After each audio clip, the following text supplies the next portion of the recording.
Отбасымыз мерейлі, жаны нәзік, жақсылықтың жолын бірге жалғайтын. Ассалаумағалейкум, қазақ елі.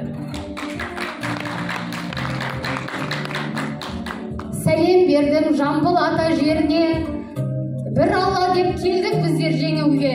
Келінімін қаңлы еліне мен сыйлы, келдік міне өнерді паш етуге. Мейірімді біз отбасы, сыйластықты, сипайлықты той еткен. Құрамызды біз биікке самғаймыз, кішімізбе көрден біз биіктен. Көшбасымыз әкеміз бар осында, еңбегімен елге сыйлы адал жан, ақ жаулықты анашымда осында, бар жақсыны қазағына арнаған. Отбасының кенжесімін